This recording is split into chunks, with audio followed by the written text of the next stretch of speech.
नाजरीन, इस वक्त मैं कोपेनहेगन की फ़ज़ाओं से बहुत दूर हूँ और इस वक्त जो मौसम है बहुत खूबसूरत मौसम है, बड़ा प्यारा मौसम है। सूरज आबोताब से जो है वो चमक रहा है, हर तरफ सब्ज़ा ही सब्ज़ा है। ये वो मुल्क हैं ये या वो ममालिक हैं जो अपने अवाम के टैक्स के पैसे से ये सहूलियात मुयसर करते हैं। हम क्या करते हैं, हम रोते हैं, हमें टैक्स नहीं मिलता। टैक्स मिलता है, टैक्स खाया जाता है और टैक्स को गलत इस्तेमाल किया जाता है। जिस मुल्क में माचिस पर भी टैक्स है, वो किस तरह कहते हैं कि हमारे मुल्क में टैक्स नहीं है। हमारे मुल्क बेसिकली गरीब है, लेकिन वहाँ हुकूमत कौन करते हैं, सरमायादार। गरीब आवाम का जहन भी जो है वो कंजर्वेटिव है, बहुत बातें करते हैं। हर आदमी का शौक़ है मेरी बड़ी बड़ी कोठियाँ हों, मेरे प्लाट हों, मेरे प्लाजे हों, मेरे पास बड़ी बड़ी गाड़ियाँ हों। अब सवाल ये पैदा होता है, क्या ये सारी चीज़ें हलाल की कमाई से बन सकती हैं? जी बिल्कुल बन सकती हैं। हलाल की कमाई से उतना ही बनता है जितना आप अपना बाल बच्चों का जो है वो पेट पालते हैं, घर बना लेते हैं। ये जो अरबों खरबों की जायदादें हैं, ये किस तरह बनती हैं? सामान्य नाजरीन, आप अंदाज़ा करें कि किस तरह लोग ये सियासत में जाते हैं। सियासत में जाकर अपने रोज़गार बनाते हैं, सहूलियात लेते हैं, अदारों को इस्तेमाल करते हैं। जब ये अदारे इस्तेमाल नहीं होते तो फिर उसके ख़िलाफ़ बकवास करते हैं, प्रोपेगेंडे करते हैं, सोशल मीडिया पर जो है वो प्रोपेगेंडा करते हैं। सामान्य नाज़रीन, इस वक्त जो हमारे प्यारे मुल्क के हालात हैं, आज भी खुद को शुमला हुआ है। जो एक सियासी लीडर है, एक मजहबी लीडर है, वो जो है वो बाल बाल बच के, लेकिन ये कोई अच्छी बात तो नहीं है। किसी इंसान की जान लेना क्या इंसान के इख्तियार में है? अल्लाह ताला का आप फरमान देखें कि जान जो है वो मेरी है, मैंने लेनी है, मैंने दी है और मैंने ही लेनी है। लेकिन जब इंसान जो अपने हाथ में लेने की कोशिश करता है तो फिर अल्लाह का कानून भी, अल्लाह का अज़ाब भी आ जाता है। सामान्य नाज़रीन, इस वक्त पाकिस्तान में बहुत गुर्बत है। जो अमीर है वो अमीर तरीन है, जो गरीब है गरीब तरीन है। चंदों पर गुजारे करते हैं लोग, एक दूसरे की हेल्प करते हैं, लेकिन सफ़ेद पोश तबका जो है वो मारा गया। लेकिन ये आवाम जो पिसी हुई आवाम है, ये फिर भी अरबपति करोड़पति लीडरों के पीछे भागती है। मेरा सवाल अपनी आवाम से कि पाकिस्तान का कौन सा सियासी और मजहबी लीडर है जो कि बुलेट प्रूफ गाड़ी में नहीं बैठते, जिनके बड़े बड़े घर नहीं हैं, जिनकी बड़ी बड़ी कोठियाँ नहीं हैं, जिनके बड़े बड़े कारोबार नहीं हैं। आवाम गरीब जो है उनके हकूक़ के लिए सड़कों पर आती है, कौमी अमलाक को जलाती है। फिर क्यों? कौमी अमलाक का क्या कसूर है? पाक फ़ौज का क्या कसूर है?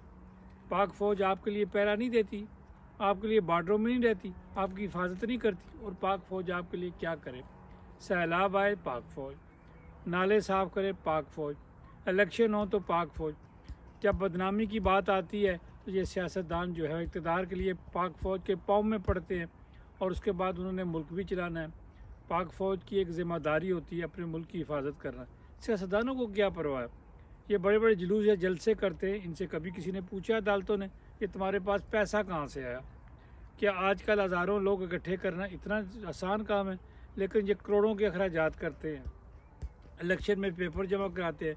मुझे बड़ा अजीब लगा कि एक MPA के इलेक्शन के लिए तकरीबन 20-22 हज़ार के जो कागजात जमा होते हैं, जहाँ एक सीट होती है वहाँ हज़ारों लोग अपने जो है वो कागजात नामजदगी के लिए अप्लाई करते हैं। करोड़ों रुपए के अखराजात होते हैं, अरबों के जो है वो अखराजात इलेक्शन में होते हैं। उसके बावजूद फिर हम इलेक्शन कमिश्नर की तरफ चल पड़ते हैं, फिर उसके बाद चीफ जस्टिस के पास चल पड़ते हैं, और हमारे वकला, हमारे प्यारे वकला जिन्होंने इंसाफ दिलाना है, ये सियासी पार्टियों में चले गए। सियासी पार्टियों में बैठ कर करते क्या है? छोटी सी बात होती है, केस अदालत में ले जाते हैं, चीफ जस्टिस फ़ौरन सो मोटो ले लेते हैं, इसी तरह तारीखें जल्दी डाल देते हैं। लेकिन बाज़ केस जो है वो 20-20 साल से पड़े हुए हैं, 10-10 साल से पड़े हुए हैं। लोग जेलों में जो है सड़ सड़ कर मर जाते, कोई परवाह नहीं। सामान्य नाजरीन, आवाम से मेरी गुजारिश है, लेबर से मेरी गुजारिश है कि आप एक पावर है, ताकत आपके पास है, आप रॉ मटीरियल है, आप क्यों सरमायादार का रॉ मटीरियल बनते हैं? आप अगर इनकी फैक्ट्रियों में काम करें तो ईमानदारी से काम करें, इनके कारोबार, इनकी मार्केटों में काम करते तो ईमानदारी से काम करें। मेरी गुजारिश है, जो मुल्क के सबसे पॉपुलर लीडर, हर लीडर अपने आप को पॉपुलर कहता है, जब भी वो जलसा वो करे तो अपनी आवाम को मुखातब होकर ये फरमाए, अगर आप मुझे चाहते हैं तो जिस भी महकमे में काम करते हैं वहाँ ईमानदारी से काम करें। अगर फ़ौज में है तो ईमानदारी से काम करें, सिविलियन है तो ईमानदारी से काम करें, गाड़ी चलाते हैं तो ईमानदारी से काम करें, अगर किसी की मुलाजमत करते हैं तो वहाँ ईमानदारी से काम करें। आप अपने लीडरान की तरबियत करें, अपने वर्कर की तरबियत करें। वर्कर अपने लीडर की तरबियत करता है। जिन ममालिक में हम रहते हैं उस मोहल्ले के या उस एरिया के लोग, जो एरिया होता है वहाँ से एमपीए चुना जाता है। लेकिन हमारा एमपीए कौन चुनता है? पार्टी लीडर चुनता है, लाखों के फंड लेकर फिर वो टिकट देता है। इस आवाम को क्यों नहीं समझ आती? जब ये लाइनों में खड़े होते हैं, आटे के लिए मारे मारे फिरते हैं, आपका कौन सा लीडर है, आपका कौन सा लीडर है जिसके पास ये नीला पासपोर्ट नहीं है?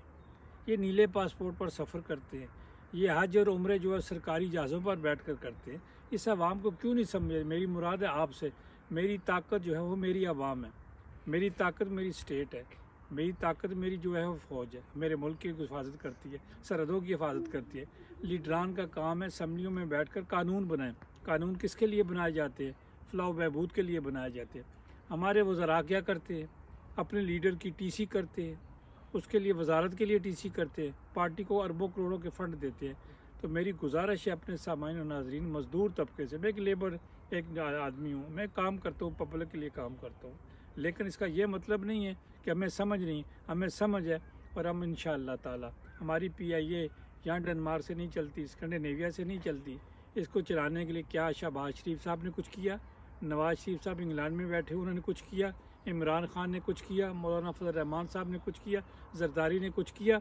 बिलावल भुट्टो ने अपने नाना को जो PIA और अम्बेसी दी थी, क्या उन्होंने डेनमार्क का दौरा करते वक्त उनके पाँव में छाले पड़ जाते? उन्हें समझ नहीं आती कि मैं हर जगह जगह सुबह जनाब बस की तरह, वो लोकल बस की तरह सारा दिन घूमता रहता हूँ ममालिक में, कि आपको डेनमार्क नज़र नहीं आता? डेनमार्क के अवाम भी आपको याद करते, यहाँ आपकी पार्टी है, आपसे प्यार करती है, आपके नाना ने इस मुल्क में अम्बेसी दी, PIA को यहाँ इस डेनमार्क में लाए। तो आप पर इस PIA को बहाल करें। ये जो बॉडी है, जो डेथ बॉडी जिसे कहते हैं, जब बहुत हो जाता है तो आप सोच भी नहीं सकते कि एक बॉडी के कितने अखराजात आते, लाखों करोड़ों के फैमिली के अखराजात हो जाते। बॉडी ले जाना कितना मुश्किल है। पहले PIA में बॉडी जाती थी, मुफ्त बॉडी जाती थी। जब आपने टर्किश और कतर एयरलाइन से या EU की कोई भी एयरलाइन जो आप इस्तेमाल कर रहे हैं, आपके साथ जिनके मुआहदे, क्या उस मुआहदे में शिक आपने रखी कि आपने जहाँ भी दुनिया से पाकिस्तान की कोई बॉडी आएगी तो उसको आप फ्री लाएंगे? आपने कभी कोशिश की? मैं पूछता हूँ इमरान खान साहब से, आप स्कैंडिनेविया की बड़ी बात करते हैं, मैं पूछता हूँ नवाज शरीफ साहब की, आप कितनी दफ़ा आए? जब भी यहाँ डेनमार्क आया उसके बाद आपकी वजारत उज़्मा चलेगी, क्योंकि आप आवाम का ख्याल नहीं रखते। मेरी गुजारिश है मौलाना फजल रहमान साहब है, हर रोज़ आप प्रेस कॉन्फ्रेंस करते, कभी आपको आवाम का ख्याल आया? आप भी डेनमार्क में तशरीफ़ लाए थे। कौन सा लीडर है जो डेनमार्क नहीं आया, या यूरोप में नहीं आया, या स्कैंडिनेविया में नहीं आया? आपको पता ही इनको क्या तकालीफ है। मेरी आवाम से गुजारिश है, अगर ये आपके काम नहीं करते, as a community forum chairman मैं आपसे गुजारिश करूंगा, इनका बाइकाट करें, इनकी सियासी जमातों का बाइकाट करें, इनके लीडरान को अपने मुल्क में आने दें।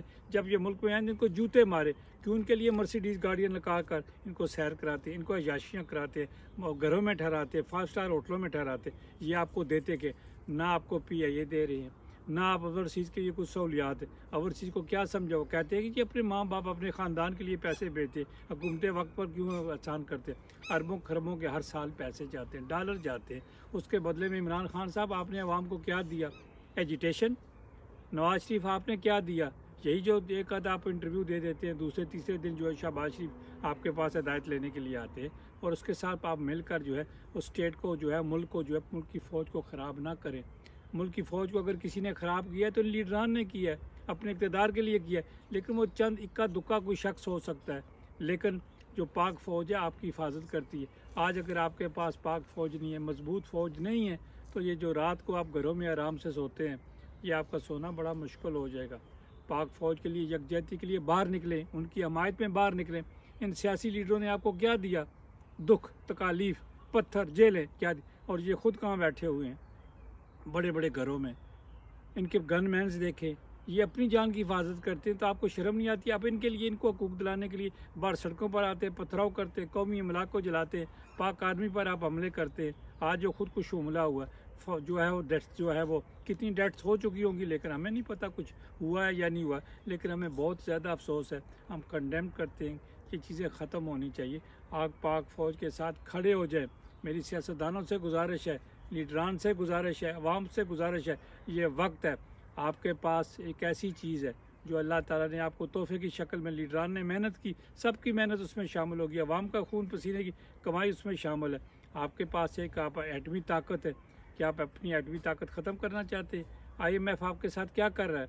आप बिजली बढ़ा रहे हैं, आप पेट्रोल बढ़ा रहे हैं, गैस की कीमतें बढ़ा रहे हैं, उससे तकालीफ किसको होती है? आवाम को। और उसके बाद जो कर्ज मिलता है वो कहाँ खर्च करते हैं? नालियों पर, सड़कों पर। भाई ये तो कौम का जो है, सियासतदानों का जो है वो काम है, वज़रा का काम है सहूलियात, बुनियादी सहूलियात देना। आप सड़क बनाते हैं, एक छोटी सी गली बनाते हैं, उसका इफ्तिताह करते जैसे आपके बाप का पैसा है, जैसे आप अपने घर से पैसा लाए थे, और वहाँ बेचारी तालियां बजाती है, आपके लिए देगें पकाती है। ये आपके फ़राइज़ में शामिल है।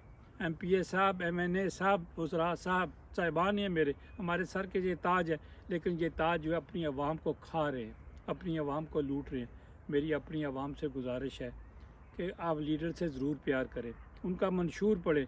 अगर आपको मंशूर के बारे में नहीं पता, कभी किसी लीडर ने कहा कि मेरा ये मंशूर है, कभी उसने पढ़कर सुनाया, लीडरान से पूछे जो पार्टी का लीडर, उन्हें अपने मंशूर का नहीं पता होता। ये टीवी पर बैठकर डिबेट नहीं करते, ये जलसा जुलूस क्यों करते हैं? ये टीवी पर बैठकर डिबेट करें और अपना मंशूर दें। समझ नाजरीन, हमारे साथ साथ रहिएगा। ये पहली किस्त है, इंशाल्लाह अगले हफ्ते दोबारा आपकी खिदमत में हाजिर है। समझ देखें, जो लोग टैक्स देते हैं उनको सहूलियात किस तरह की मिलती हैं। आप देख लें कितना खूबसूरत यह है जो सब्ज़ा है, कितने खूबसूरत दरख्त है, आपको हर सहूलत दी जाती है, हर सहूलत आपको मिलती है। आप यहाँ गेम्स करते हैं, आप अपने बच्चों के साथ आते हैं, आपको सहूलियात दी जाती हैं, आपका ख्याल रखा जाता है। अगर आप इस वक्त पार्क में, तो आपकी हिफाजत भी की जाती है। ये आपको टैक्स के बदले मिलता है। हमें टैक्स के बदले क्या मिलता है?